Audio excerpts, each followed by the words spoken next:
Est-ce qu'on peut rester debout, s'il vous plaît?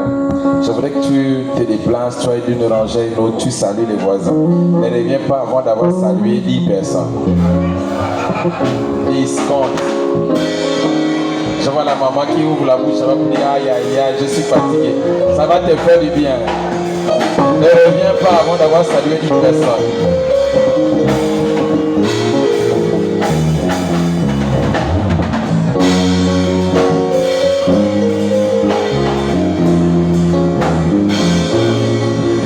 Ne reviens pas avant d'avoir salué 10 personnes.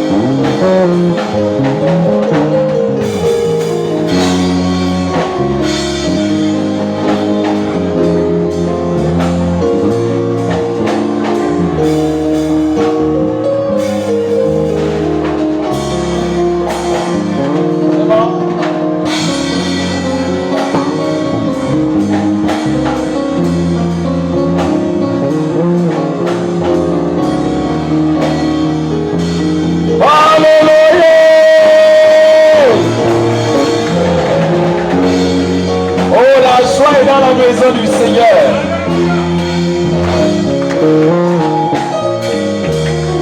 Puis la rive droite se réveille par la puissante main de Dieu. Alléluia.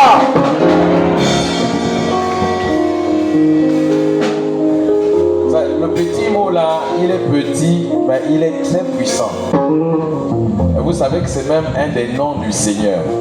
Il est la main de Dieu. Alléluia. Veuillez vous asseoir. Lorsque vous écoutez un homme de Dieu comme tout à l'heure, qui vous parle de la part du Seigneur et qu'il dit des choses qui touchent votre esprit, n'hésitez pas à dire Amen. En grec, l'expression pour dire que j'accepte, je suis d'accord, qui est traduite par ce mot Amen là, c'est katalambano. Donc j'attrape pour moi. Je fais mienne ces déclarations. Je me les approprie. Est-ce que quelqu'un comprend? Donne-moi un bon amen. Voilà. C'est un bon mot. Et n'hésitez pas de le prononcer lorsque vous avez entendu quelque chose qui marque votre esprit. Alléluia. Tout à l'heure nous chantions que tous les rois devant sa face. Tu es assis.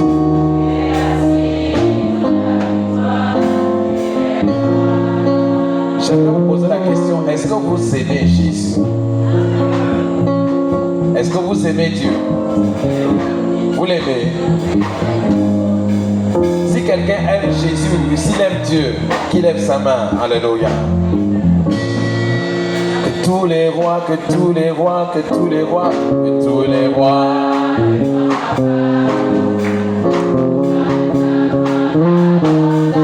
Tu es assis.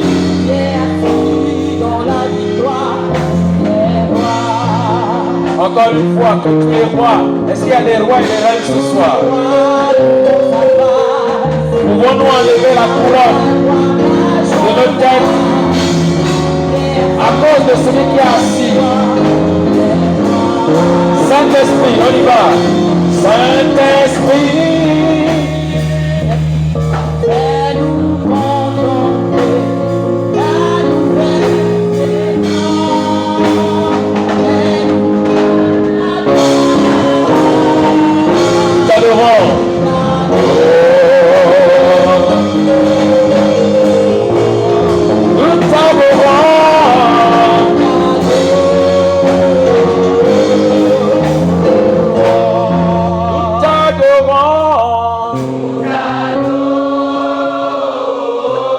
Je vais entendre seulement le peuple. Nous t'adorons. Nous t'adorons. Seigneur, entends nos voix ce soir. Nous t'acclamons.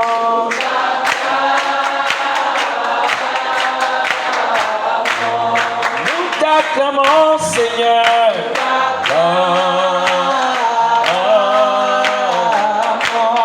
Nous t'élevons, Seigneur.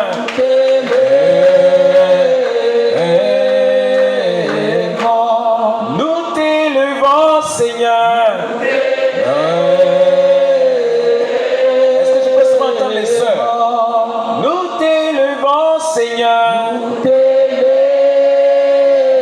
femmes. Nous t'élevons, Seigneur. Seulement les hommes. Nous t'élevons, Seigneur.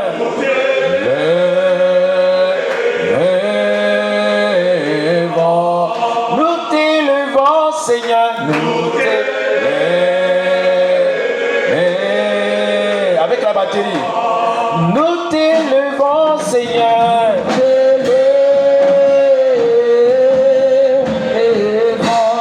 Nous t'élevons, Seigneur. Est-ce que je peux entendre les chantes, les chantes? Je veux entendre vos voix. Nous t'élevons, Seigneur. Avec le piano. Nous t'acclamons, Seigneur. Oh, oh. Alléluia. Nous t'acclamons, Seigneur. Avec la basse. Oh.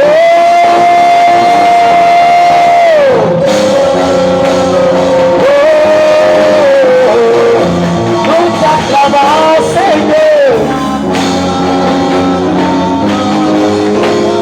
Nous t'acclamons, acclamons-les, acclamons-les, acclamons-les, acclamons-les, acclamons-les, acclamons-les. Nous t'élevons.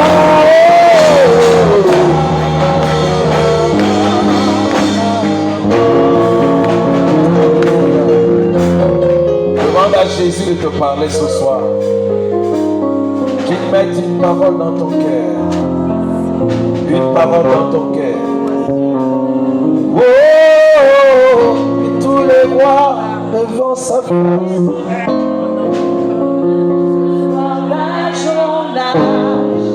Tu es assis dans la victoire. Tu es roi.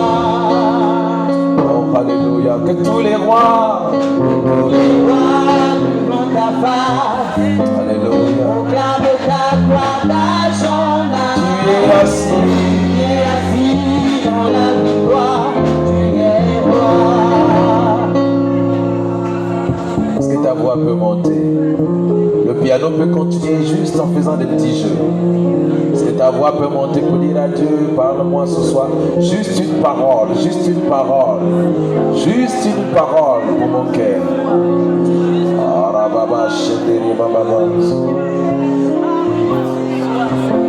Alléluia. Alléluia.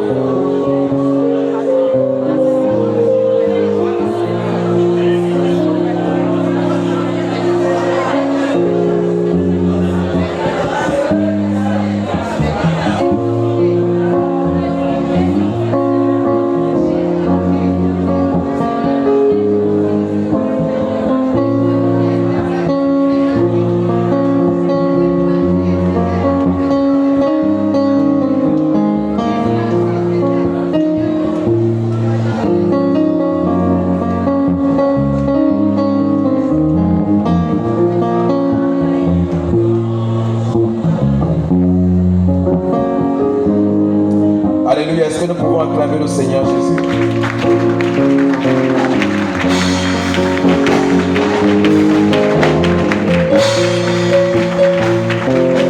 Merci. Merci. Gloire au Seigneur. Merci les amis. Merci. Merci. Vous pouvez faire le silence total. Je suis plus concentré dans le silence. Gloire au Seigneur. Alléluia. Alléluia. Moi, je peux être fatigué. Vraiment, la journée a été difficile. Je ne sais pas si quelqu'un a passé une journée aussi difficile que le pasteur Moulili ce matin. Donne-moi mon ami qui me montre que tu es ici. Alléluia.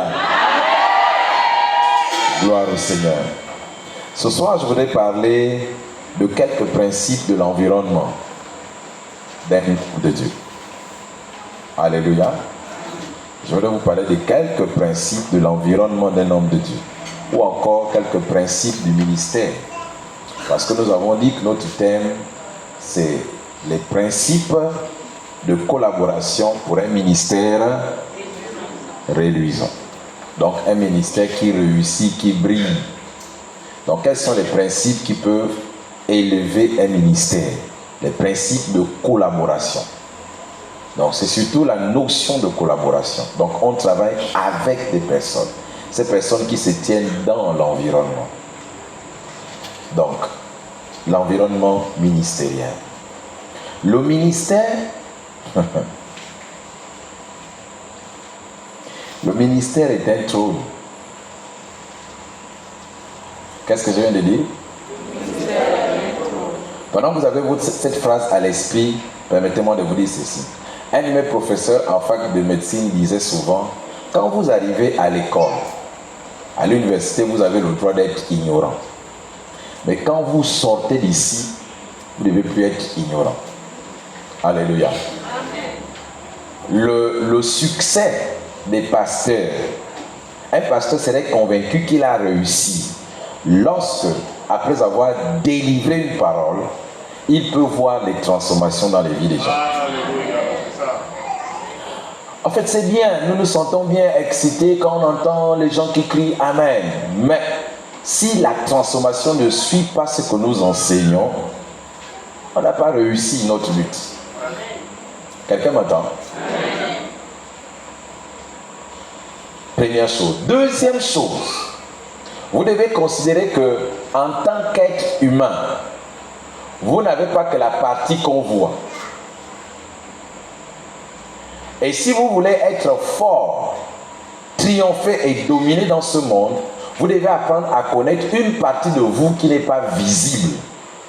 J'allais ajouter à l'œil nu, mais qui pourtant est plus réelle que votre corps. Est-ce que je peux te faire monter? Je peux te faire monter? Quand je dis est-ce que je peux te faire monter, c'est que je me prépare à te dire une chose qui peut peut-être te choquer.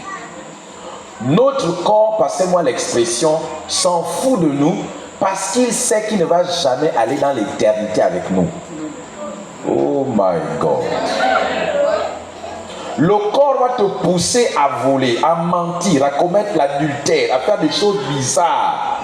Il sait que de toutes les façons, dans l'affaire de ton éternité, là, il ne sera pas là-bas avec toi.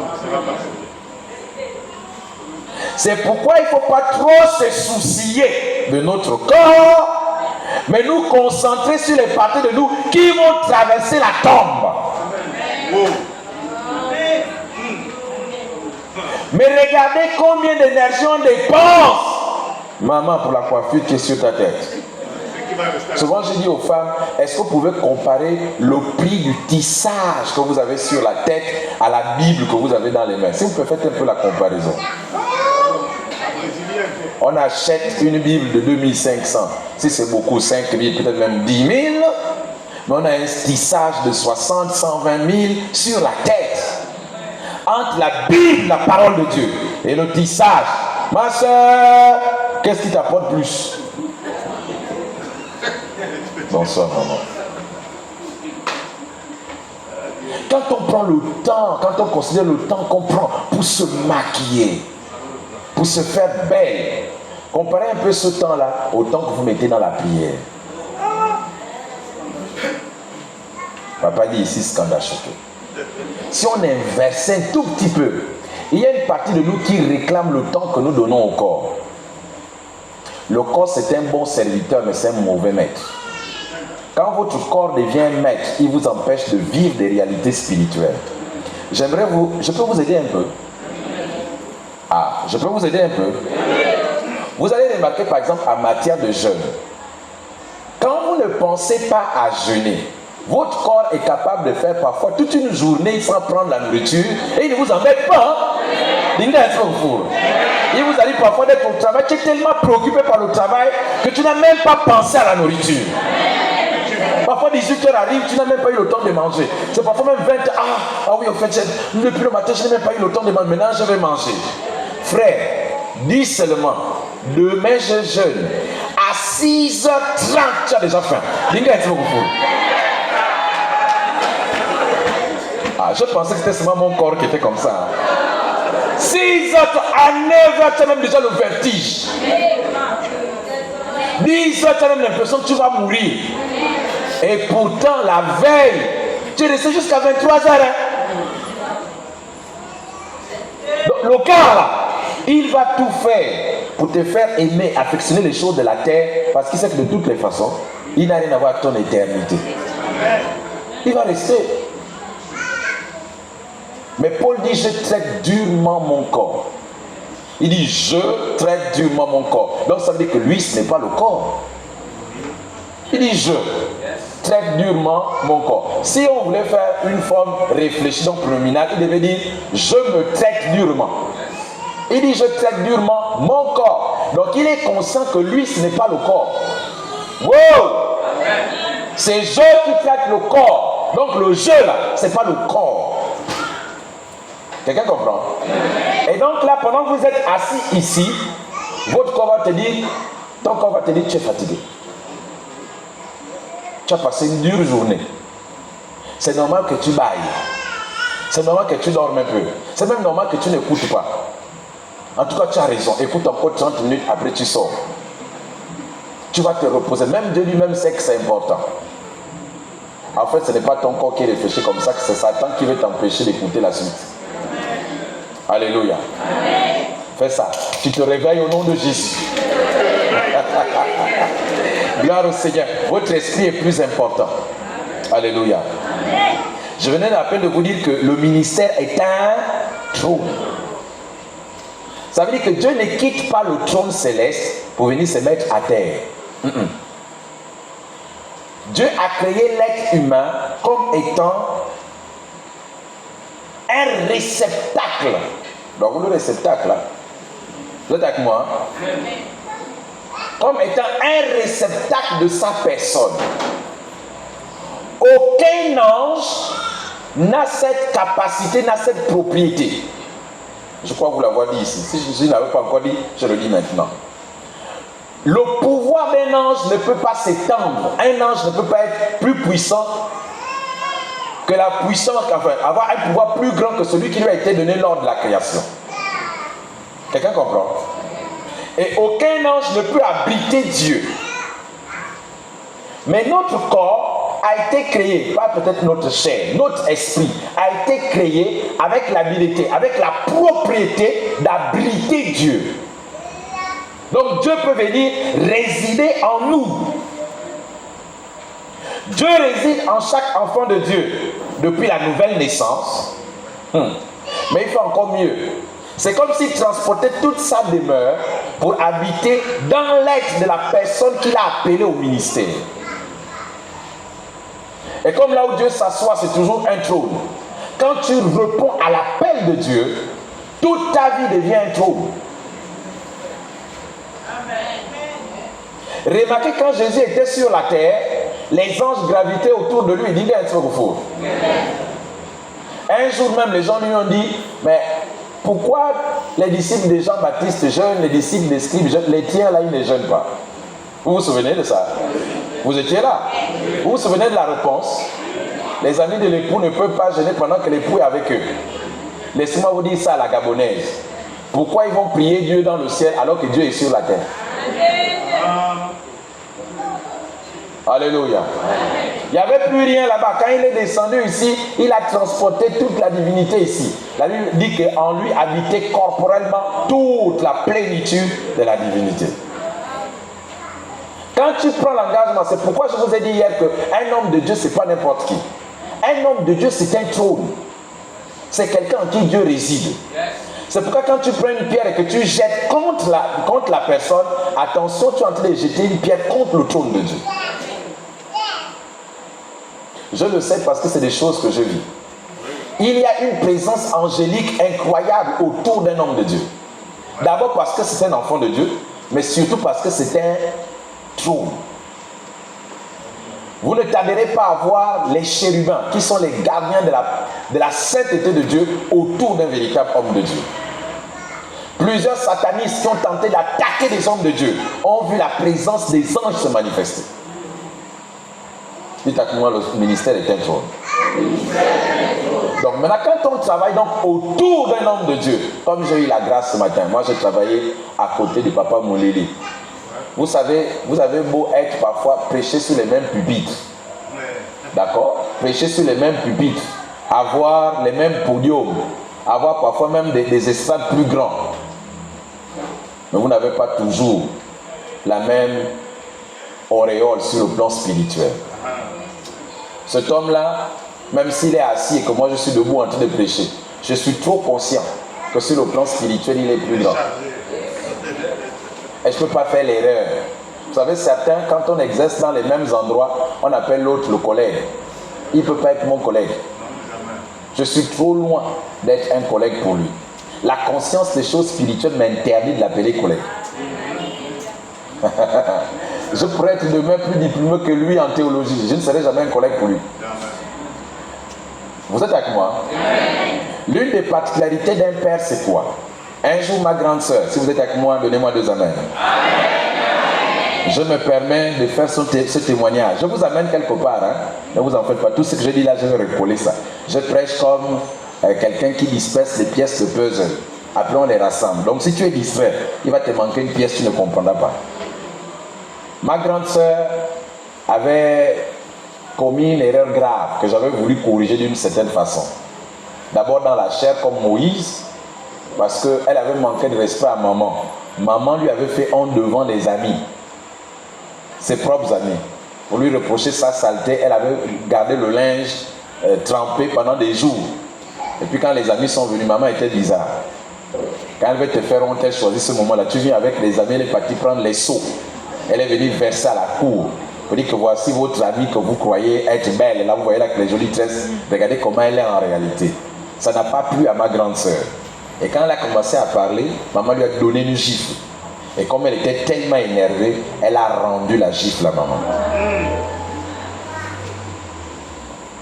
Et je l'ai appris.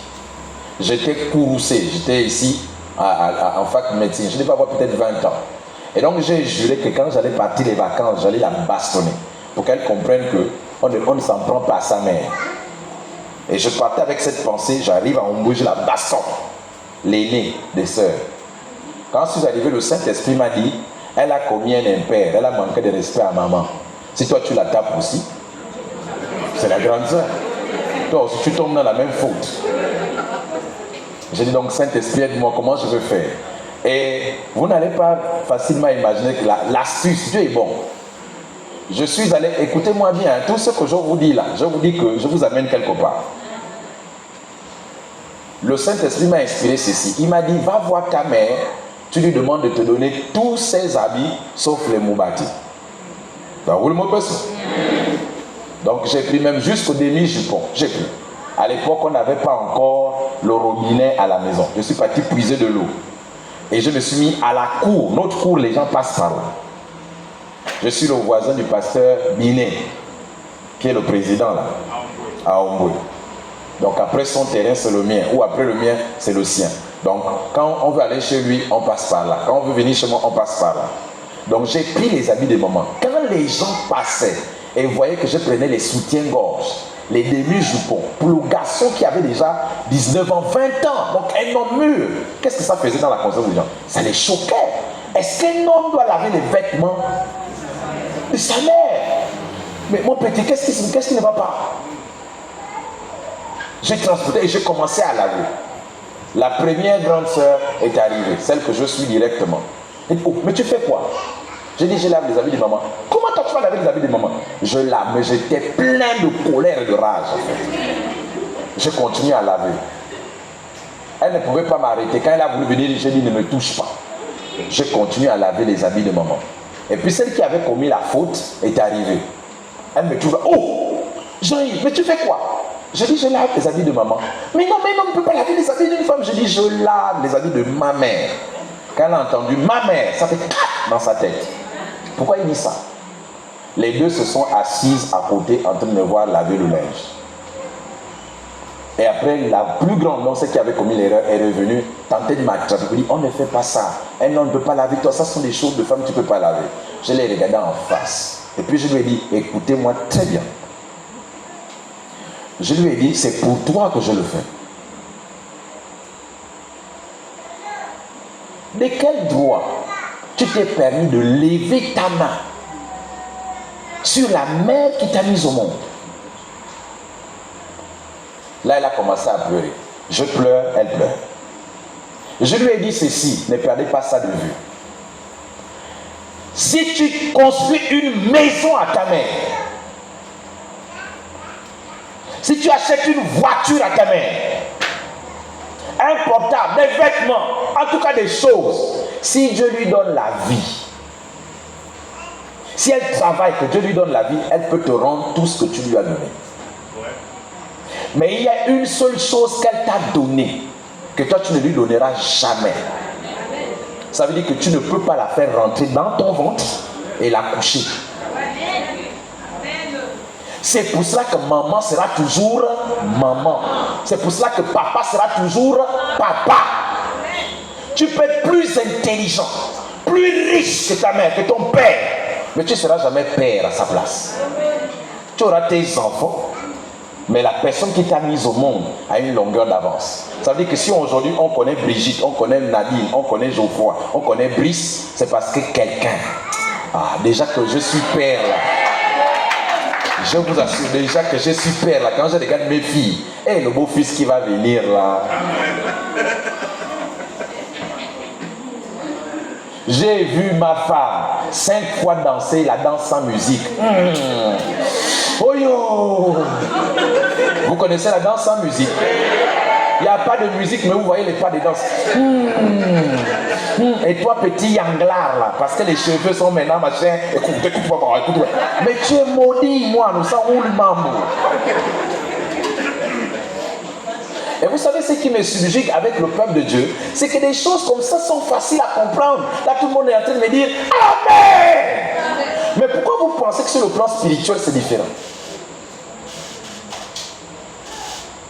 Pourquoi croyez-vous que sur le plan spirituel, ça puisse être différent? J'ai un fils là-bas quelque part qui est en train de... Je dis ferme ta bouche. C'est que tu es devenu sur le plan spirituel, tu me le dois. Il y a dans mon esprit aucune de tes semences. Tu n'as jamais semé en moi. Mais tout ce que tu es devenu, c'est le fruit de ce que j'ai dit. Écoutez-moi. Si vous ne connaissez pas la valeur, si vous voulez bien comprendre la valeur de ce que fait le pasteur Moulili, le pasteur Munzanga, je vais vous expliquer ça un peu le mot. Ce qu'un homme vous donne, pour certains, voilà pourquoi ils vont souvent dans le mépris. Ça n'apparaît pas sous forme de voiture, sous forme de... C'est sémé en vous sous forme d'une semence. C'est déposé en vous sous forme d'une semence. Et vous savez, la semence, c'est petit. C'est même négligeable. Quand un homme dépose sa semence dans le ventre de la femme, elle sent combien de kilos? Il n'y a rien. Ça ne pèse même pas. Cependant, après 9 mois, ça devient un être humain. Il y a des grâces qui sont déclenchées dans les prières. Il y a des grâces qui sont déclenchées à partir de l'enseignement. C'est-à-dire que ta structure spirituelle, tes capacités cognitives sont complètement balisées, sont complètement catapultées. À partir d'un enseignement, c'est parfois 10 ans plus tard que tu récoltes ce que quelqu'un a dit aujourd'hui. Et donc tu vas entendre que lui, pourquoi je veux le respecter? Il m'a même fait quoi? En fait, parce que certains pensent que tu as reçu quelque chose qui fait et puis tu tombes, boum. Là, j'ai reçu l'onction. L'onction, vous pouvez la perdre, mais la semence qui descend en vous sous forme de la parole de Dieu, elle est incorruptible. Et c'est elle qui vous accompagne, qui vous amène plus loin. C'est pourquoi si vous avez un homme de Dieu qui vous enseigne, s'il vous plaît, il y a tellement d'hommes de Dieu ici. Est-ce que nous pouvons nous lever et bénir Dieu par des acclamations pour ces hommes qui nous ont fait du bien? Est-ce que tu peux le faire? Est-ce que tu peux le faire?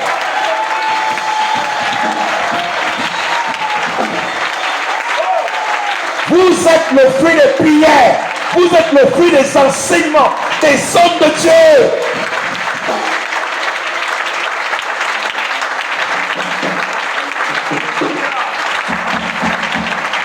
C'est pourquoi quand vous avez trouvé un, bénissez Dieu pour l'avoir. Pourquoi vous comprenez ça avec le père et la mère physique? Vous n'arrivez pas à comprendre le même principe sur le plan spirituel. Vous ne pouvez pas enfanter un père. C'est lui qui vous fait sur le plan spirituel.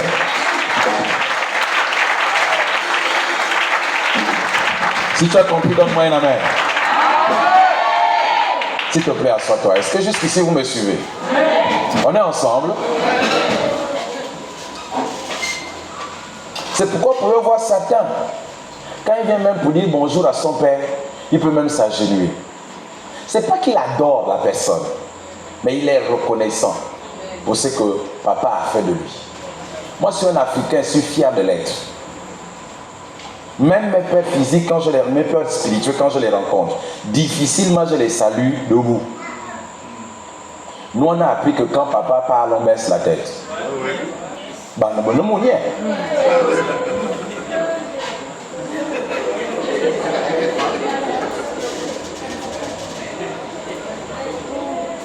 nous, on a appris que tu n'as rien à dire. Nous, on était le genre d'enfant, maman n'avait pas besoin de parler au milieu des étrangers. Quand elle a envie de te dire quitte là, elle ne va pas parler. Elle te fixe. Et les vrais enfants bien éduqués savent que là où maman est en train de me regarder là.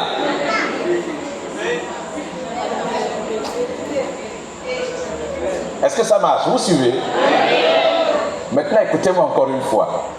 Si c'est vrai sur le plan physique, c'est vrai sur le plan spirituel. Je vous ai pris le cas de Marie. Jésus était en train de discuter avec Marie. Pendant un moment où Marie ne savait pas. Mais quand Jésus a prononcé Marie, ça a réveillé son esprit. En fait, quand vous êtes à côté d'un homme ou le regard, la gestuelle, ça compte. Et si vous êtes un fils, il y a des moments où il ne parlera pas. Les parents, quand ils nous bénissent au village, il y a une symbolique. Tu es à genoux, il frotte les mains, il souffle. Mais il y a certains qui ne font pas ça. Ils te regardent et ils disent seulement, hé, où est le gars? C'est fini, tu es déjà béni. En fait, c'est là dans le cœur. Là. Quand le cœur là est content, c'est fini. Vous me suivez jusqu'ici? Dites avec moi l'environnement. Bon, maintenant, on va un peu plus loin. Vous êtes déjà fatigué? Non. J'aime bien ce cœur, il m'accompagne depuis le début. Yale kaksali kumo. Wale tondo.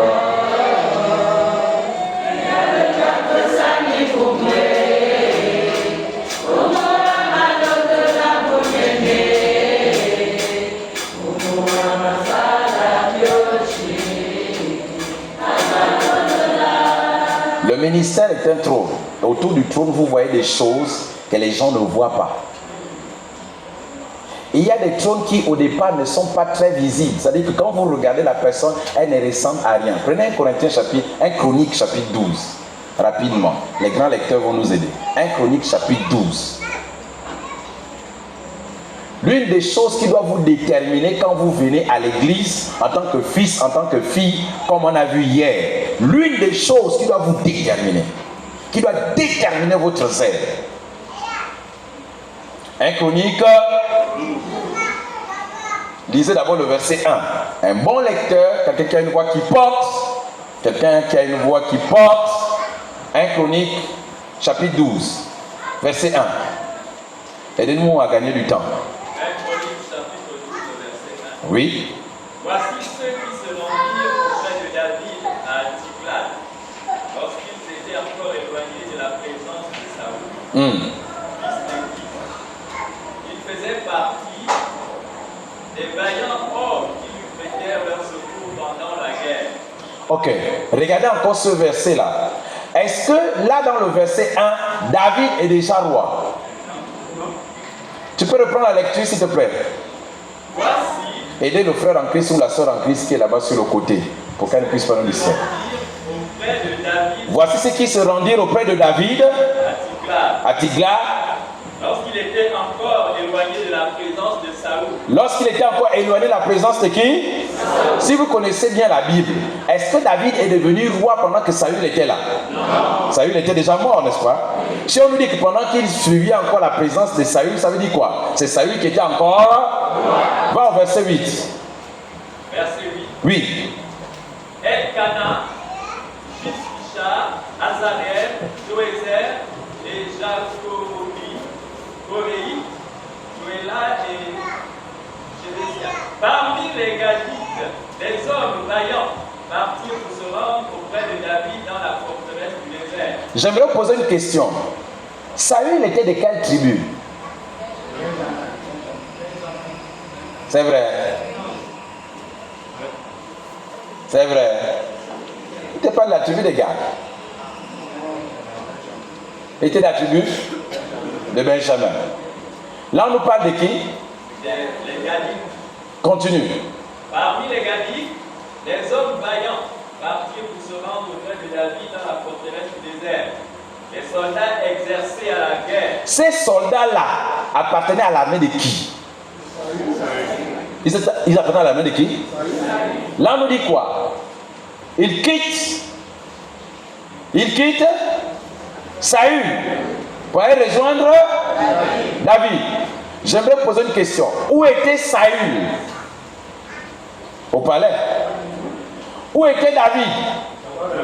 Dans les grottes. Suivez-moi attentivement. C'était des soldats de haut rang. Disons par exemple la garde présidentielle.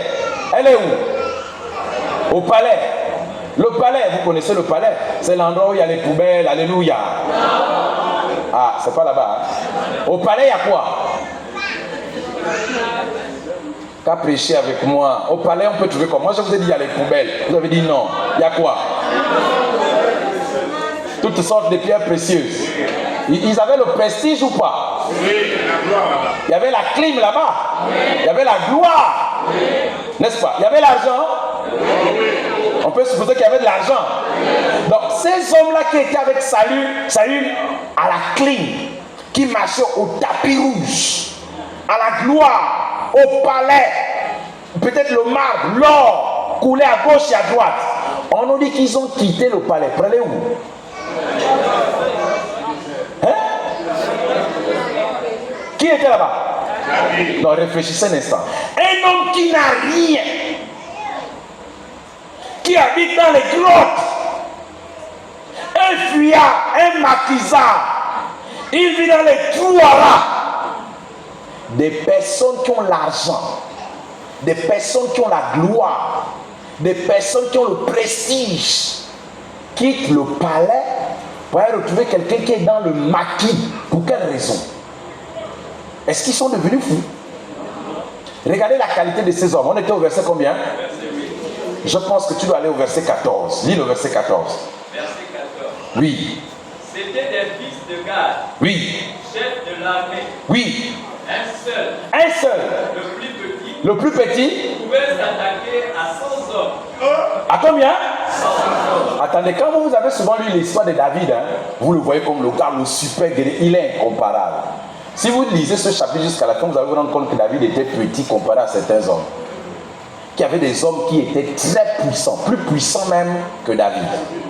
Là, on nous parle d'un seul qui pouvait tuer combien? 100. Continue. Ça, c'est le plus petit. Maintenant, le plus grand, maman. Et le plus grand? Oui. À 1000. 1000. Le plus petit pouvait tuer 100. Le plus grand pouvait tuer 1000. David n'a pas fait ça. Quelqu'un me suit? Je vous amène quelque part. Lis maintenant le verset 18 et le verset 22. Verset 18. Amasaï. Est-ce que le verset 14, tu as fini de le lire? Oui. D'accord, donc verset 18. Amasaï, l'un des principaux officiers, fut revêtu de l'esprit et dit: nous sommes à toi, David. Oui. Et avec toi, fils d'Isaïe. Paix à toi et paix à ceux qui te secourent. Car ton Dieu t'a secouru. Et David les accueillit et les plaça parmi les chefs de la troupe. Maintenant, termine avec le verset 22. Verset 22. Et de jour en jour, les gens arrivaient auprès de David pour le secourir, jusqu'à ce qu'il fût un camp comme un camp de Dieu. Plus tard, Saül va mourir et David va devenir roi. D'autres personnes vont venir s'ajouter, venir ajouter l'onction sur la tête de David. Maintenant, laissez-moi vous amener quelque part. David avait été oint par Samuel pour devenir roi, n'est-ce pas? Est-ce qu'il est devenu roi tout de suite? Il a affronté les ours, il a affronté les lions. Est-ce qu'il est devenu roi? David, à partir de son onction, a affronté Goliath. Il a battu Goliath à plate couture. Tout le peuple l'a acclamé. Est-ce que David est devenu roi? Donc, malgré sa forte onction, David n'est pas devenu roi par son onction. Mais il y a eu des gens qui ont quitté Saül, qui sont venus adhérer à la vision de David. À partir de cela, David est devenu beaucoup plus influent qu'il ne l'était lorsqu'il a tué Goliath. Et ce sont ces personnes qui ont établi David roi. Écoutez-moi bien, c'est l'environnement qui fait le succès d'un homme de Dieu. Oh, il ça bien encore. C'est l'environnement qui donne le couronnement à un homme de Dieu. Par ton onction, tu peux faire des choses, tu peux chasser des démons. Sors au nom de Jésus, les démons vont partir. Par ton onction, tu peux guérir les malades. Par ton onction, une personne peut se convertir. Mais tu n'atteindras jamais les objectifs du ministère si tu n'as pas un environnement solide. Quand Dieu veut amener un homme loin, l'un des cadeaux qu'il lui fait, c'est de lui façonner un environnement de taille. Montre-moi un homme grand, je te montrerai un environnement solide. C'est l'environnement qui fait quelqu'un. Quelqu'un m'a entendu? C'est l'environnement. Donc quand tu es choisi, papa, rappelle-moi ton nom. Papa Thierry. Quand Dieu te choisit pour te placer dans l'environnement, tu dois comprendre que c'est toi qui fais la force ou qui fera la faiblesse de cet homme. Je n'ai pas envie de beaucoup parler des faiblesses. Parce que je suis venu pour t'encourager. Puis parce que certaines choses, il faut une certaine maturité pour en parler. J'ai envie de te dire que tu constitues la force de ton pasteur. Dis à ton voisin que tu es la force de ton pasteur. Dis à quelqu'un d'autre que tu es la force de ton église. Dis à quelqu'un que l'église est fière d'avoir quelqu'un comme toi. Attendez, je ne dis pas ça pour faire beau. Je vous dis que c'est la vérité. Un homme n'est pas plus grand que son environnement. Il n'est pas plus grand que son environnement. Ces hommes-là avaient quitté le prestige. Ces hommes-là avaient quitté le palais. Ces hommes-là avaient quitté l'argent. Ces hommes-là avaient... Parce qu'ils avaient reconnu le décret divin qui était sur la tête de David. On ne suit pas quelqu'un pour suivre. On suit parce qu'on a vu sur sa tête le décret divin. Même Jonathan a renoncé à la réalité parce qu'il a vu le décret divin sur la tête de David. Quand tu as vu le trône, tu renonces à ta propre royauté. J'ai l'habitude de dire la phrase de Dieu: personne ne peut me voir et vivre. Moi, je l'explique de deux manières. Physiquement, si Dieu descendait ici, dans toute sa gloire, dans toute sa quintessence, nous tous on meurt. Qui peut regarder le soleil à midi? Ça, c'est la créature. Personne ne peut la fixer à midi. Vous savez, un jour, les enfants d'Israël ont provoqué Dieu. Ils ont dit à Moïse: ah, nous, on est fatigués que tu nous parles tous les jours là. Hein? Pas dire à Dieu que lui-même, il n'a qu'à venir ici, on veut l'écouter. Moïse a dit: ah bon, hein? D'accord. Il est parti, il a dit à Dieu: Dieu, ils ont dit que moi là, ils sont déjà fatigués. Viens toi-même leur parler. Et c'est souvent ça l'attitude des gens. Lui, c'est qui? C'est le pasteur, mais nous, on n'est pas là pour le pasteur, on est là pour Dieu. Ne pensez pas que c'est nouveau, c'est ce qu'ils étaient en train de dire. Moïse a dit: ok, je me mets de côté. Dieu a dit: il n'y a pas de problème. Demande-leur de se sanctifier. Pendant 3 jours, ils lavent leurs vêtements, ils ne vont pas avec les femmes, ils ne touchent pas des animaux impurs.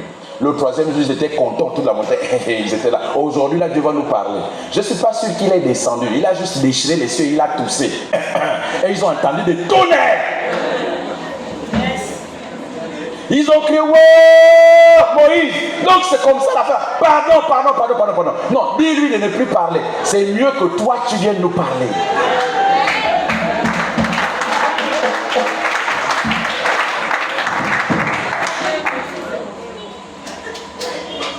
Quelqu'un m'écoute?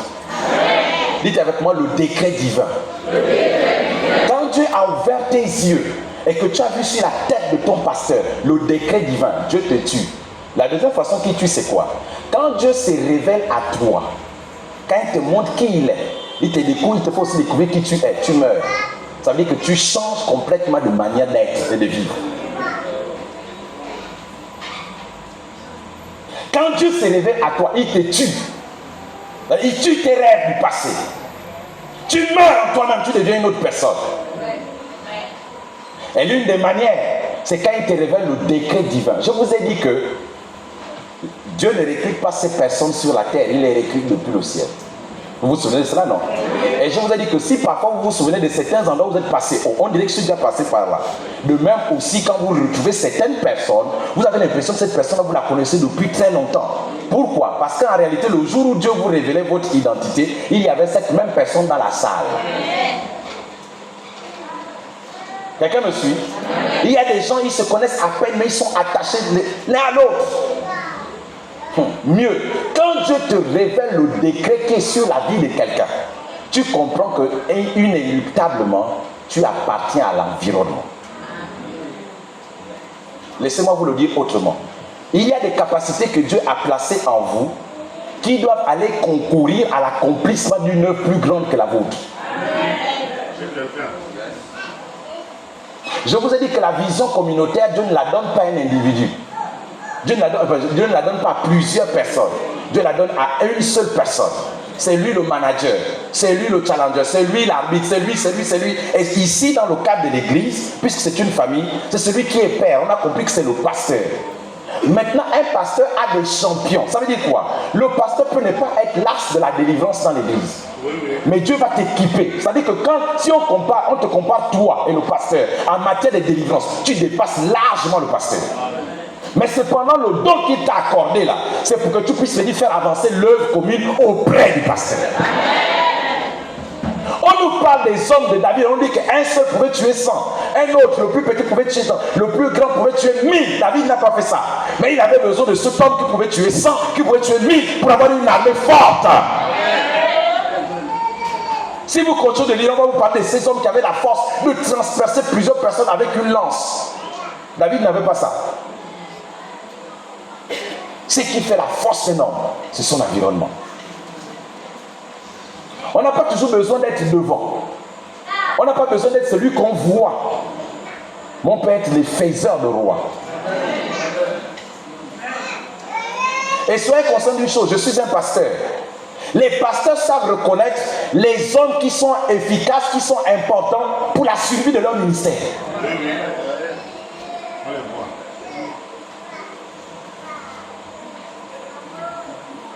Suivez souvent les séries américaines. Vous allez vous rendre compte que parfois le président ne sert qu'à poser une signature. Qu'il y a des experts dans le domaine juridique qui disent au président que non, ce que tu as pris comme décision là, c'est pas bien. Voilà exactement ce qu'il faut faire. Vous voyez quand nos amis là, qu'on est en train de rejeter aujourd'hui, à juste titre, je ne sais pas trop quoi, peut-être pas aussi, il y avait au moins une qualité que j'aimais en eux. Vous allez vous rendre compte que quand les députés, quand les sénateurs, quand les gens de l'environnement de l'autre là, partaient dans les quartiers, dans les villages, c'est son propre argent qu'il prend. Il achète les sardines, il achète les sacs de riz, il achète les poulets. Mais quand il vient, il dit ça c'est Ali Bongo qui est venu vous donner. Parfois même Ali Bongo découvre ça à la télé.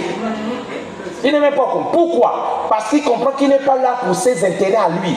Il est là pour encenser le trône.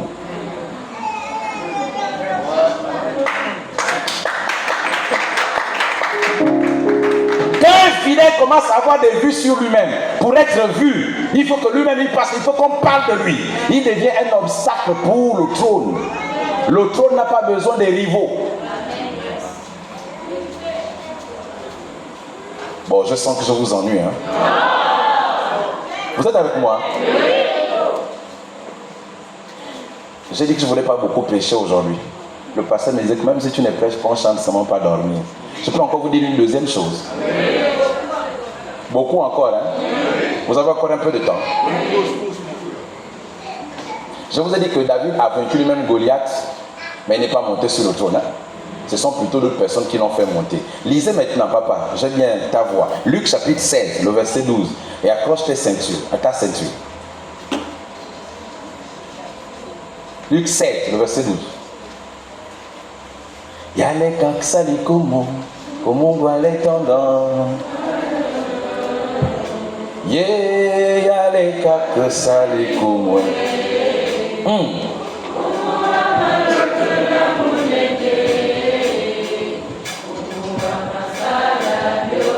Tu as trouvé? Avant qu'il ne lise le texte, je vais poser une question. Combien de personnes parmi vous ont envie de servir le Seigneur de tout leur cœur? Il n'y a pas de piège dans la question. Levez la main. Dites Seigneur Jésus, je veux te servir de tout mon cœur. Mais parle-moi ce soir pour que je sache comment te servir. Amen. Maintenant, il va répondre. Hein? Quand tu poses une question à Dieu, il trouve la réponse dans les Écritures. Papa lit à haute voix. Écoutez bien. Et si vous n'avez pas été fidèle dans ce qui est à autrui, Et si vous n'avez pas été fidèle dans ce qui est à autrui, qui vous donnera ce qui est à vous? qui vous donnera ce qui est à vous? Écoutez-moi bien et notez bien. Avant que Dieu ne vous révèle votre ministère, avant que Dieu ne vous accorde le don dont vous avez besoin pour étendre votre propre ministère, Dieu fera de vous d'abord le serviteur de quelqu'un.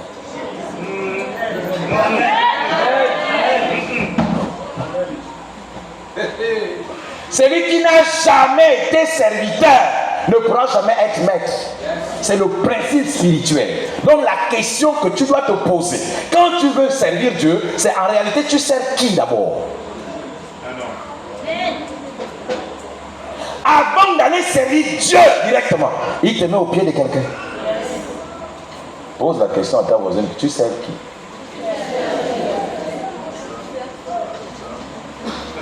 Avant de vous donner ce qui est à vous, Dieu met d'abord dans vos mains ce qui est à quelqu'un d'autre.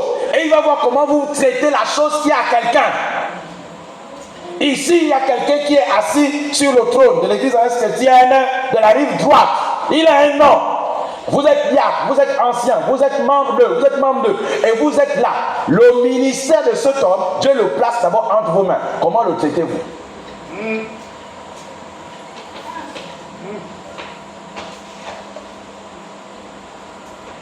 Ça c'est fort. Hein?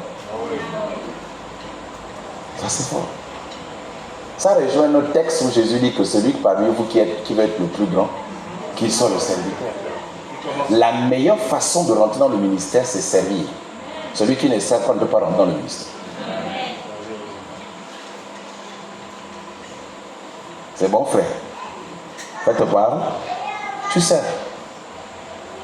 C'est le principe de Dieu. J'aimerais poser une gentille question. Comment Élisée est-il devenu prophète? Bien sûr, Dieu est venu vers lui. Élisée, mon serviteur, je t'ai appelé à me servir. Viens ici, je suis l'Éternel, le Dieu d'Abraham, d'Isaac et de Jacob. C'est pas comme ça que ça s'est passé. Ça s'est passé comment? Il était en train de pousser les chats des animaux de l'attelage là quoi. Et Élie passe là, il dépose le manteau sur lui. Élisée va rentrer au service d'Élie. Plus tard, on va dire que cet Élisée là, c'était l'enfant qui versait de l'eau dans les mains d'Élie. Est-ce que je peux vous choquer? Hein? Quand Dieu vient après la mort de Moïse pour venir parler à Josué, vous savez que c'était lui le successeur. Dieu dit ceci à peu près à Josué. Josué, serviteur de Moïse, mon serviteur.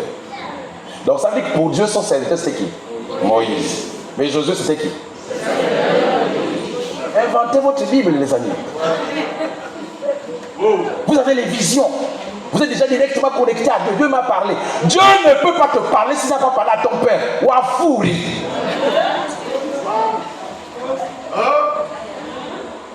Vous n'êtes pas des serviteurs de Dieu. Vous êtes les serviteurs du serviteur de Dieu.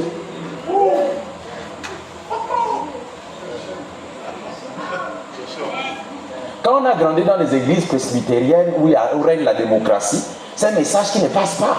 Oui, c'est difficile. Parce qu'on a la démocratie dans la tête. Dis à ton voisin que Dieu n'est pas démocrate. Dieu n'est pas démocrate. Oh, nous tous sommes dans le droit de parler. Nous tous sommes dans l'onction. Moi, tu n'es pas serviteur de Dieu. Dis à ton voisin que le pasteur me demande de te dire que toi là, dis-toi là. Tu n'es pas serviteur de Dieu. Oh my God. Regarde le visage de la personne. Dis-lui à toi quelqu'un d'autre. Le pasteur me demande de te dire que toi là, tu n'es pas serviteur de Dieu.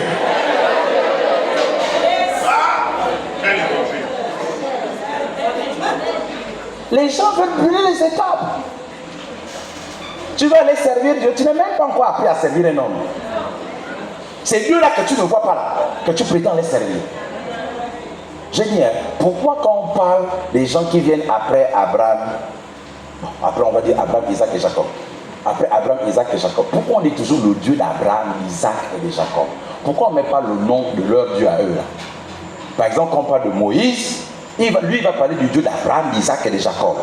Pourquoi on ne dit pas le Dieu de Moïse? Pourquoi on ne dit pas le Dieu de quelqu'un? Parce qu'en réalité, Dieu appartient à ton père, il ne t'appartient pas.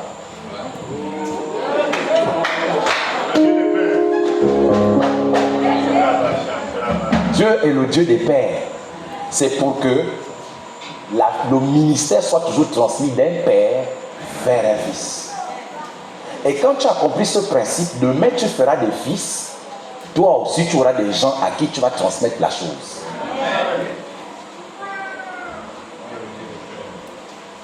Dites avec moi, Dieu est le Dieu des pères. C'est choquant, hein? C'est choquant, hein? Voilà, ça c'est pour briser la démocratie à l'église. Dieu n'est pas démocrate.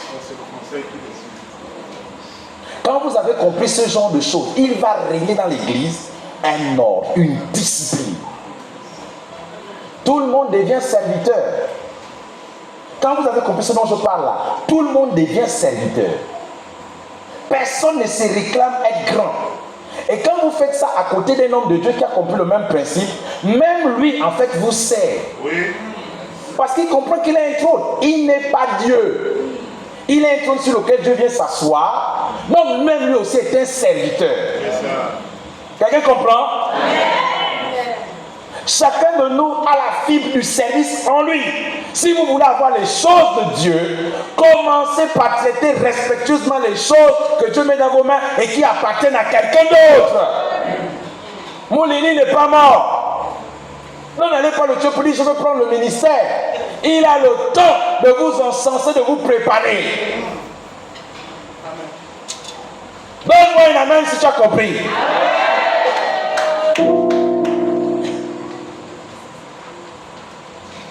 Ça va, papa? Pas de problème avec ça? Papa, tu es le serviteur de qui? De Dieu ou de l'homme de Dieu? Il me répond les deux. Ça va aller. Papa, bonjour, bonsoir. Tu es le serviteur de qui? Il dit le serviteur de l'homme de Dieu. Papa, bonsoir. Tu es le serviteur de qui? Pasteur Alain Junior, c'est fort. Bonsoir. Tu es le serviteur de qui? Là, tu sens certains qui disent, mais je vais encore faire comment? Je dois dire, papa, bonsoir. Oh. Bonsoir, papa. Tu es le serviteur de qui? Voilà. Pasteur, c'est fort. C'est vraiment fort. Mais je dis souvent aux gens, créez votre Bible. C'est ce qui est écrit. Lisez Josué chapitre 1. Je vais encore aller plus loin. Est-ce que je peux trouver le texte? Bon, je peux vous raconter l'histoire, vous allez trouver. Oui. Hein? Je crois que c'est dans Actes chapitre... Où est-ce que Paul est appelé? Mettez-moi de côté. Chapitre 9. S'il vous plaît, vous pouvez venir là. Actes des Apôtres chapitre 9.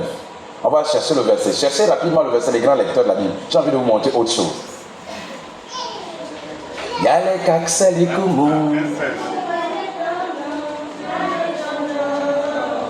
Vous êtes déjà fâché? Ne vous en faites pas, hein. L'enseignement là, il va casser beaucoup de personnes. Mais après tout le monde sera droit. Vous avez trouvé? Bon, il y avait à l'église d'Antioche plusieurs, c'est quoi le verset 1?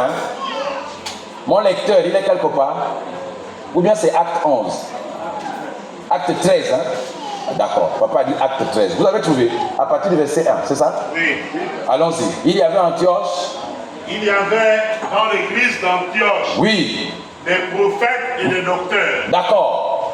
Barnabas, Siméon appelé Niger, Lucius de Cyrène, Manaën, qui avait été élevé avec Hérode le tétrarque et Saul. Oui.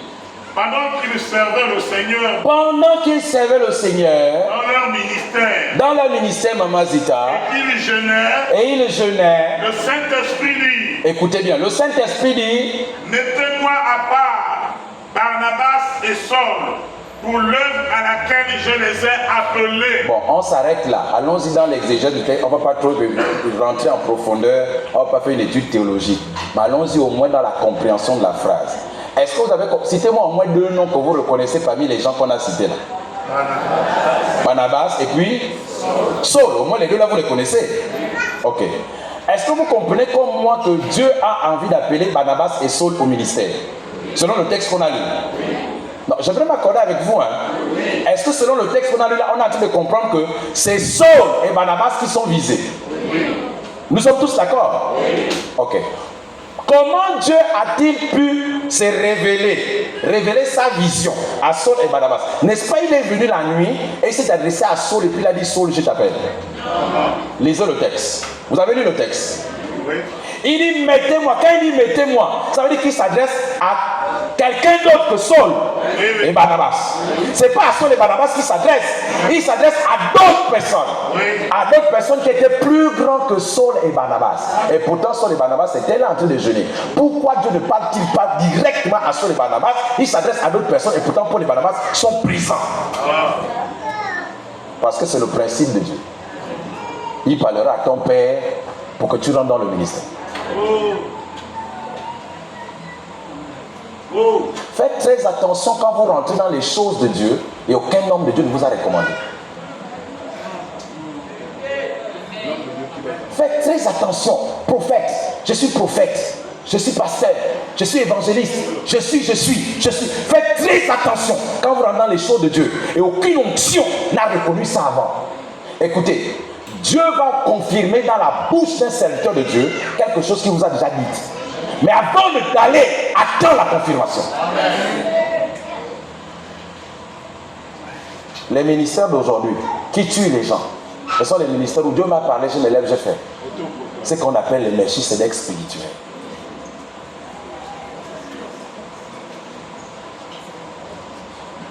Bon, je vous ennuie, hein? Vous voyez que c'est le principe de Dieu. Je peux aller plus loin. Là, maintenant, peut-être que je vais faire tomber les gens qui résistent encore. Entre Jésus et Jean-Baptiste, qui est plus grand? Là, j'entends quelqu'un dire: pasteur, mais c'est évident. Mais c'est Jésus qui est le plus grand. C'est vrai, non? Ah, quelqu'un dit quand même non.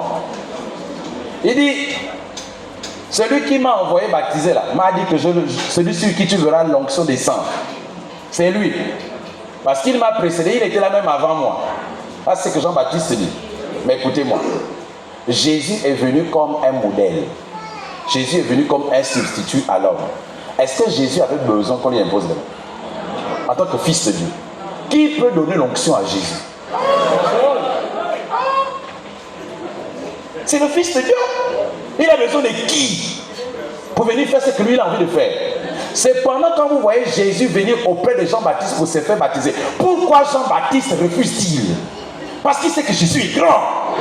Mais Jésus dit: laisse faire les choses pour qu'on montre aux Gabonais qui vont venir en 2023 que l'affaire là, même moi, j'ai commencé au pied de quelqu'un.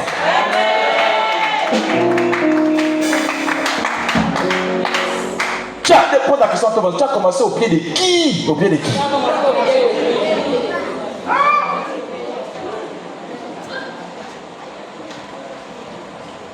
Donc ça va, non? Tu es serviteur de qui? Pose la question à toi, tu es serviteur de qui?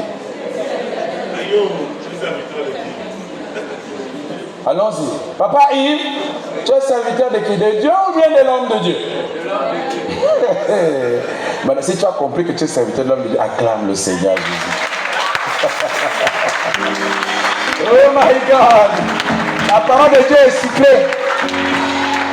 Alléluia. Non, ça ne vous réduit pas. Si vous voulez avoir ce qui est à vous, servez. C'est un principe même universel.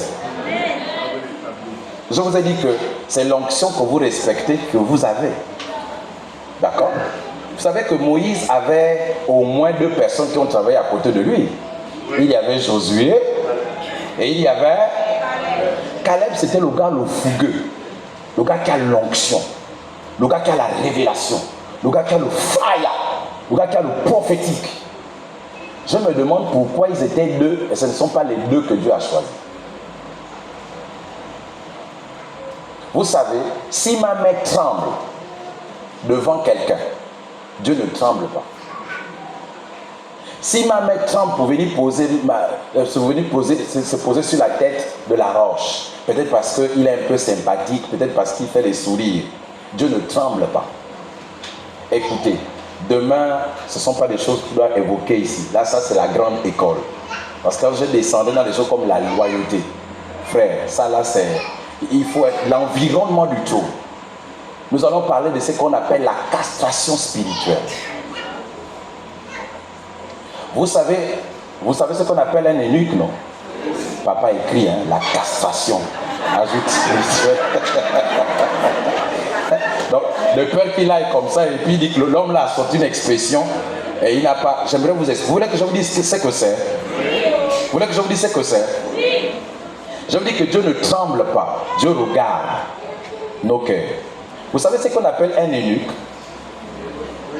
Un eunuque, c'est quoi? C'est quelqu'un en réalité qui a la fonction de s'occuper des épouses secondaires du roi. Le roi a une femme qui est au palais. Vous êtes avec moi? Mais il a, on le voit dans les empires là, il a d'autres femmes de second rang qu'il garde dans les arènes là-bas. Mais ce n'est pas lui-même qui s'en occupe.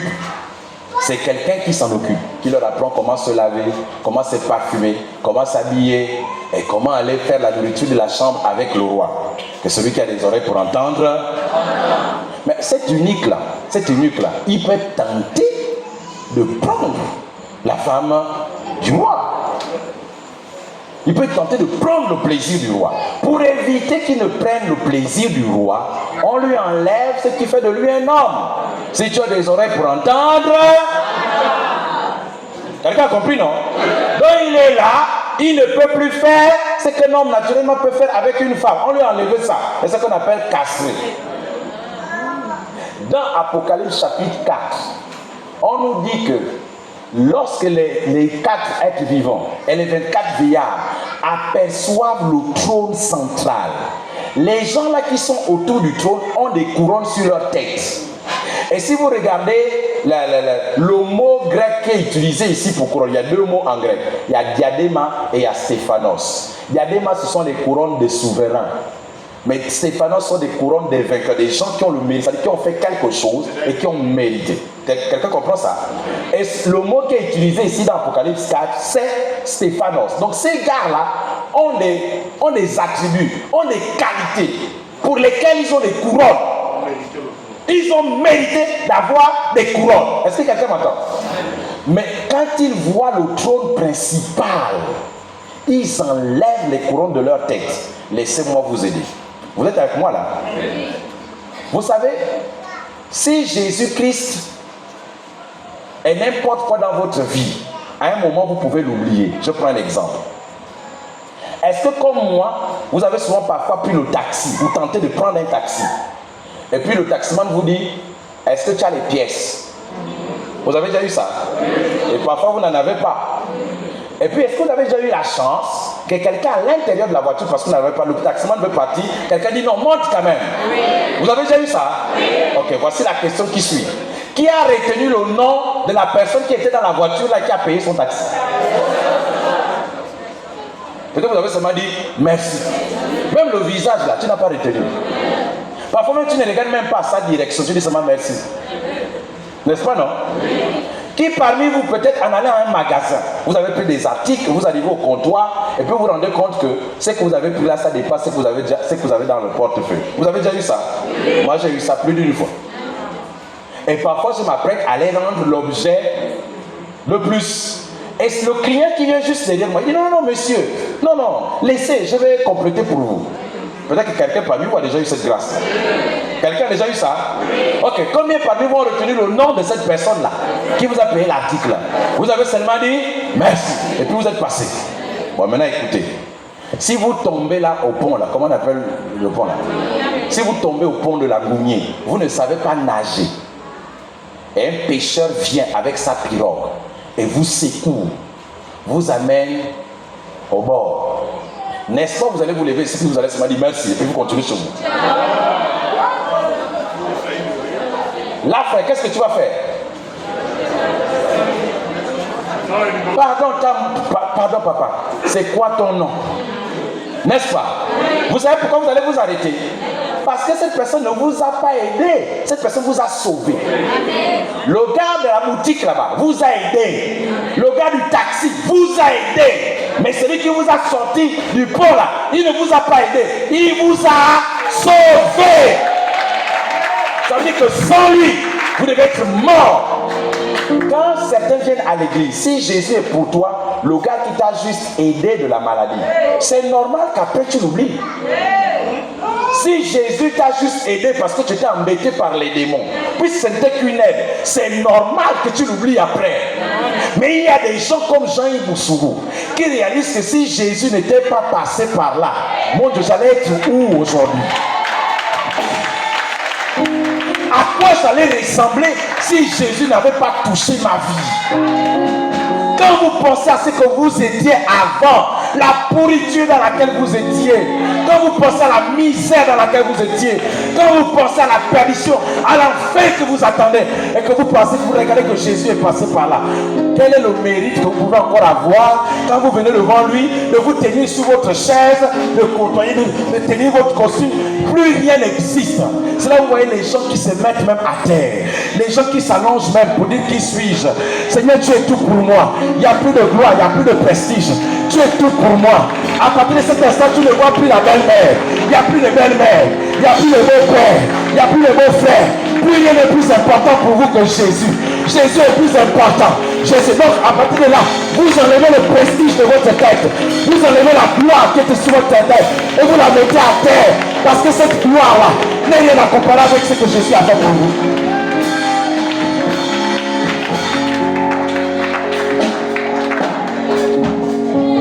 Tous les rois devant sa femme, aucun ne s'adore d'un chant. Mets-toi debout. Tu es assis dans la victoire, tu es roi. Est-ce qu'on peut le chanter? Que tous les rois, oh, les chantent rapidement. Tu es assis.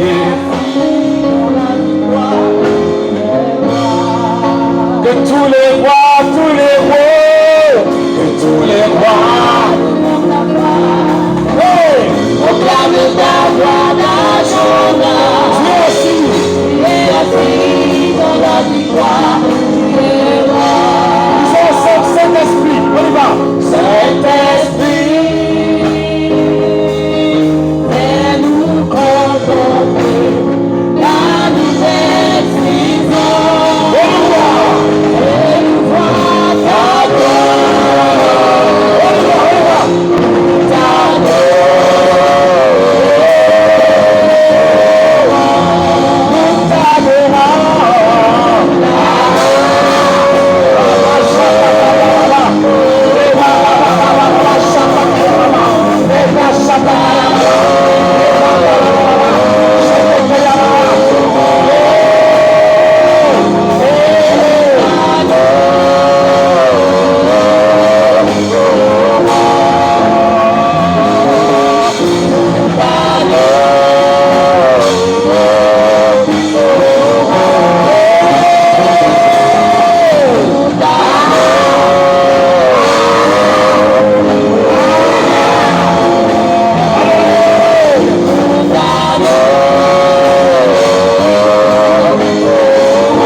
conscient de ce qu'il a fait pour toi. Et tu l'adores.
Pendant que nous l'adorons, je vais inviter les deux serviteurs de Dieu. Ne vous arrêtez pas.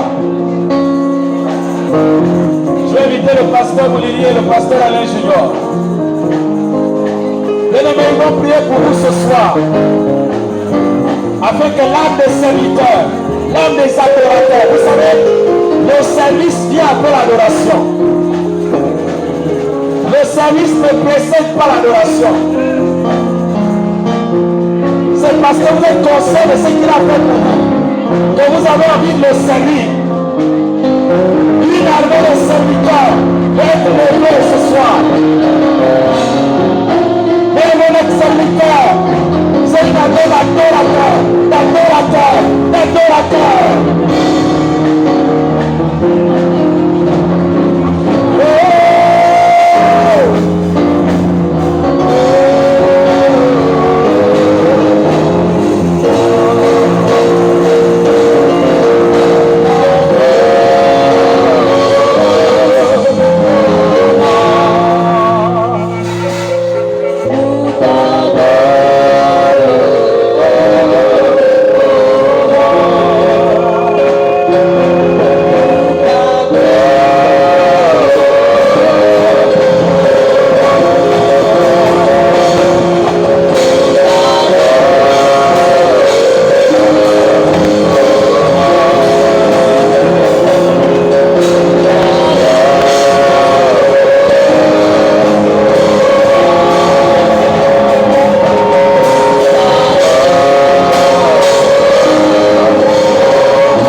Excellent Père de gloire.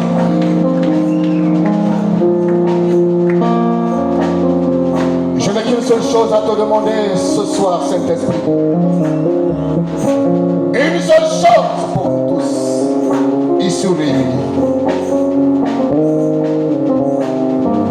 Lorsque tu prenais la vie éternelle des armées de Moïse, tu as demandé à ce que Moïse impose sa main sur la tête de Josué pour une continuité dans le service.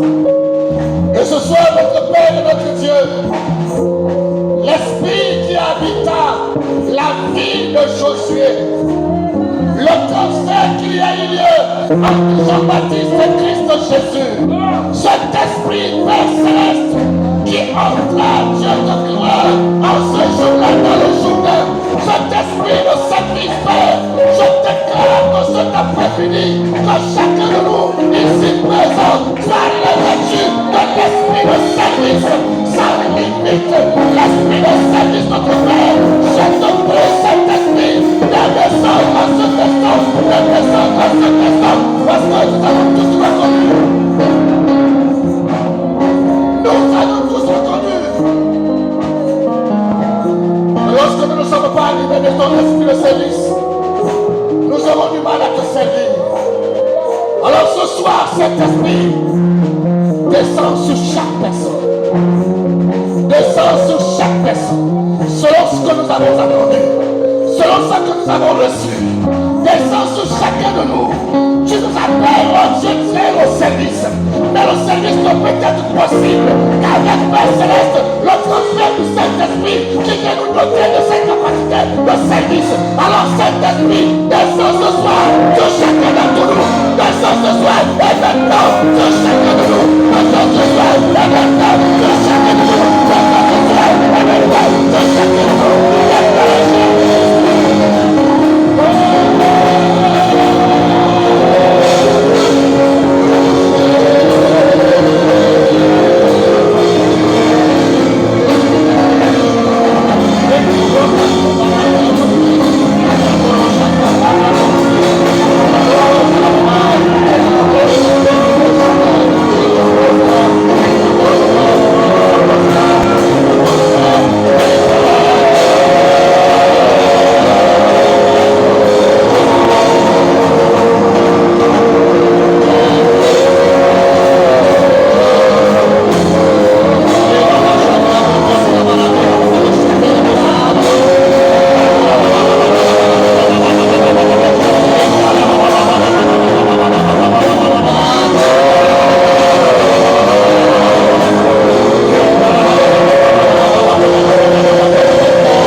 C'est le moment du transfert. C'est le temps du transfert. Une connexion véritable. Une connexion profonde. Un renouvellement de toutes choses. Un renouvellement de toutes choses. Notre Père et notre Dieu, cet après-midi, nous sommes à tes pieds. Nous sommes à tes pieds pour un transfert. Pour un transfert, pour une continuité. Repose sur chacun de nous. Repose sur chacun de nous. Une visitation spéciale. Une visitation particulière. Dans le nom puissant de Christ Jésus. Dans le nom puissant de Christ Jésus. Pour un renouvellement de vie. Pour un renouvellement d'un ministère. Au nom puissant de Jésus. Notre Père et notre Dieu. C'est l'heure de l'Esprit. C'est l'heure de l'Esprit. C'est l'heure de l'Esprit. C'est l'heure de l'Esprit. C'est l'heure de l'Esprit.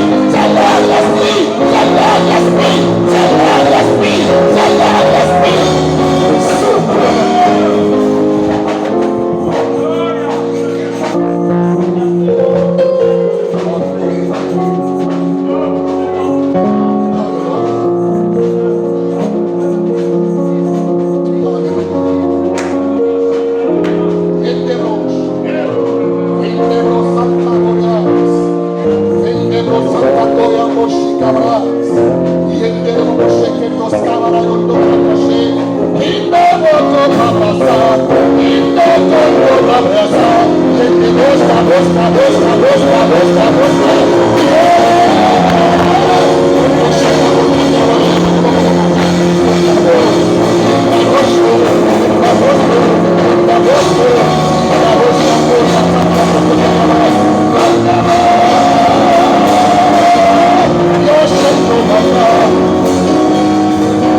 Ne vous attendez pas que ce soir, quelqu'un vous impose la main.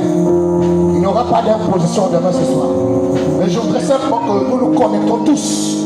Nous nous connectons tous à l'Esprit de Dieu. Nous nous connectons tous à l'Esprit de Dieu. Laissons nos émotions de côté. Permettons à l'Esprit de Dieu de nous envahir. Permettons à l'Esprit de Dieu de nous posséder. Oui, c'est le temps de la possession avec le Saint-Esprit. C'est le temps de la possession.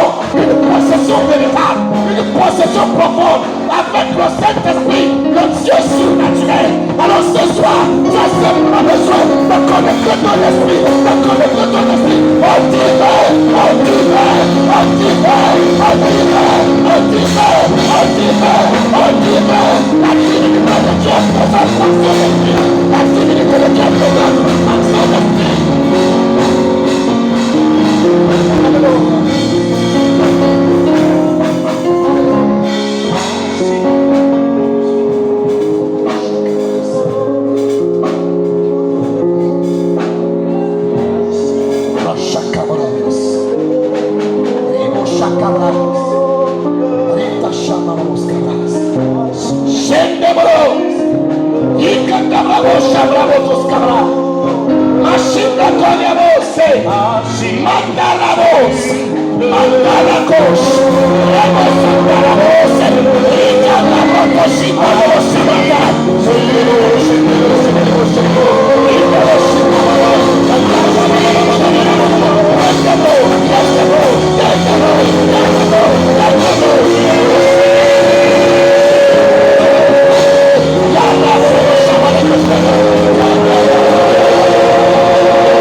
Charnel, mais dans la dimension de l'esprit.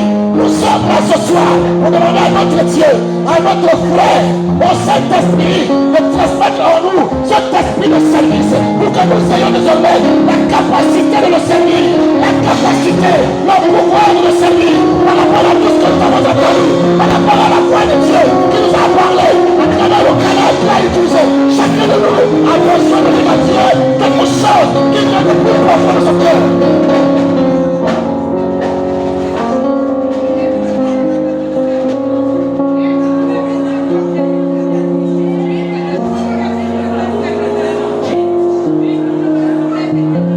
Gardons le silence un instant, s'il vous plaît.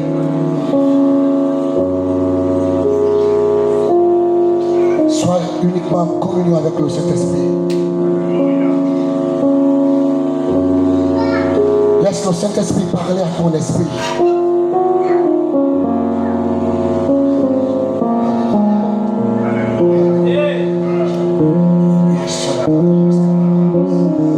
Quelque chose est en train de se passer. Quelque chose est en train d'arriver. Un miracle est certain. Tout est possible sur ta pleine vie. Il refait ta vie. Alléluia. Il y a chance.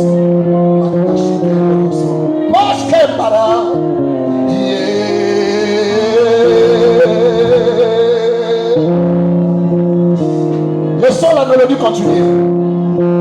Je vous invite ce soir à une connexion véritable avec le Saint-Esprit. À une véritable connexion d'esprit à esprit. Pendant que le mouvement louange est en train, n'est-ce pas, de nous introduire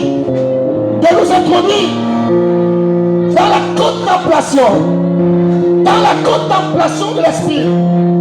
Laisse le Saint-Esprit toucher ton esprit.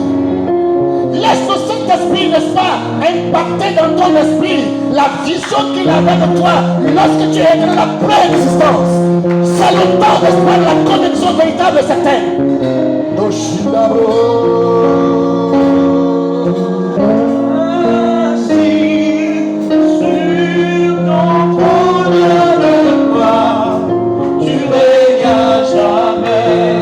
Là où tu règnes,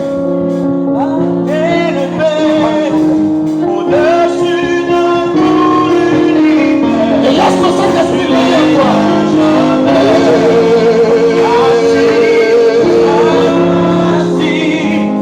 Sur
Reprends sur nous ce soir.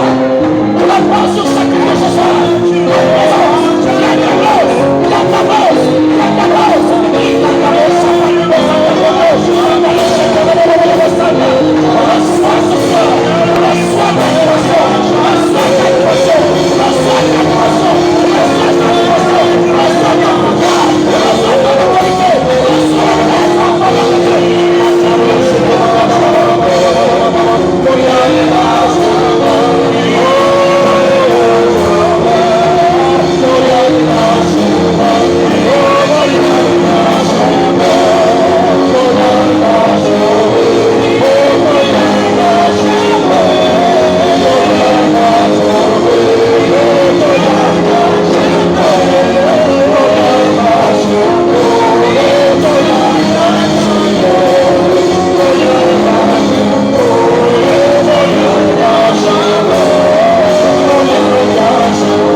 Saint-Esprit la mentalité du service.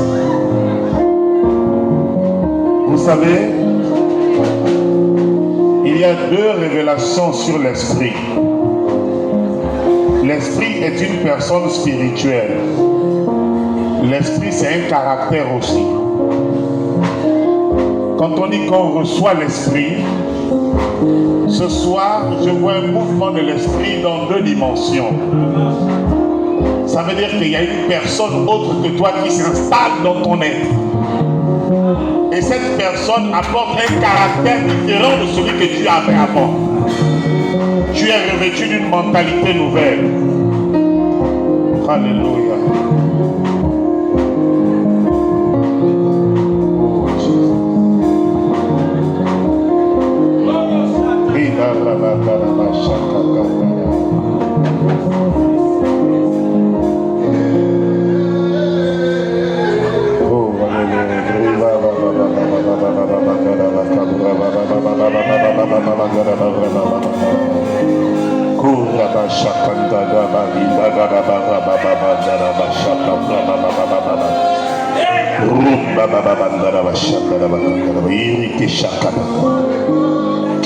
Hallelujah. Oh, Jesus.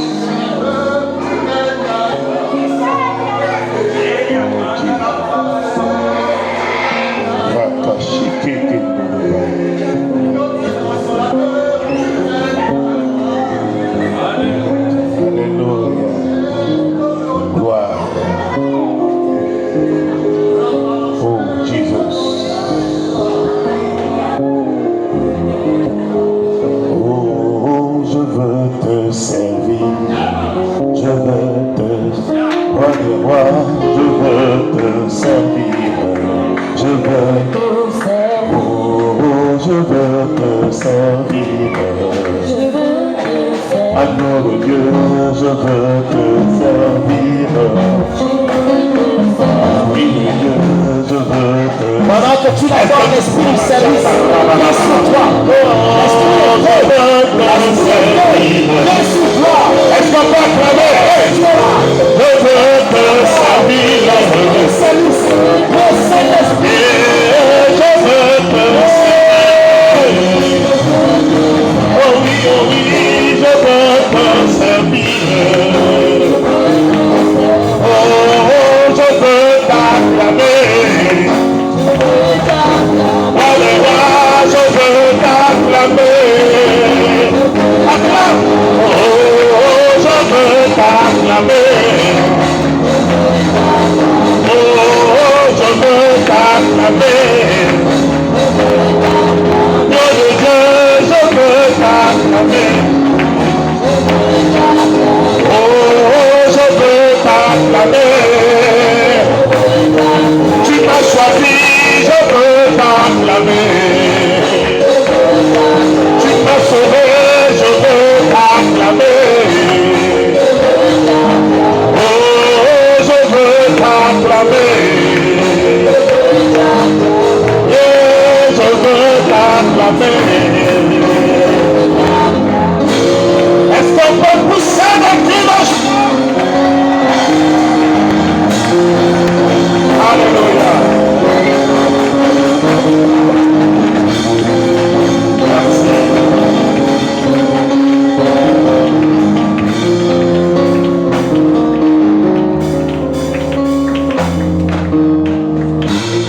Alors dans cette attitude de prière, maintenant tu vas faire parler ton offrande.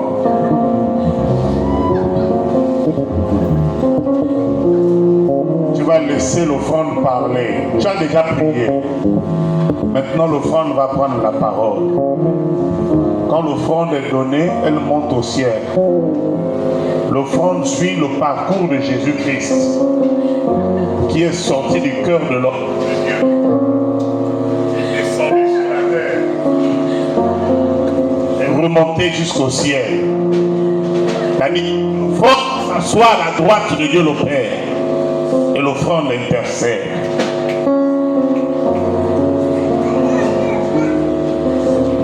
Alors si tu as ton offrande, je te prie de te tenir debout. Nous allons prier. Tu vas entendre la voix de l'offrande.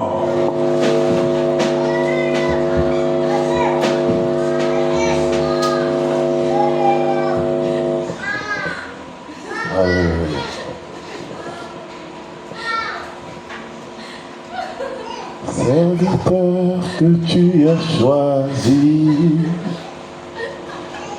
un serviteur dévoué, serviteur dans l'humilité, je serai ton serviteur. Je serai ton serviteur pour toujours et à jamais. Je serai ton serviteur.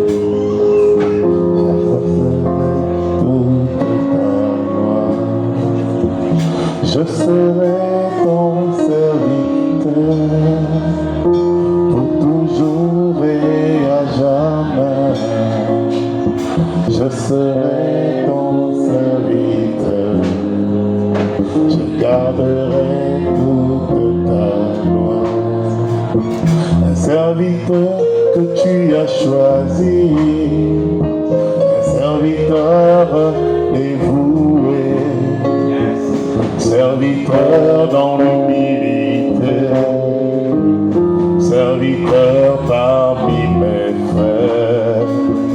Serviteur que tu as choisi, serviteur dévoué, serviteur dans l'humilité, serviteur parmi mes frères.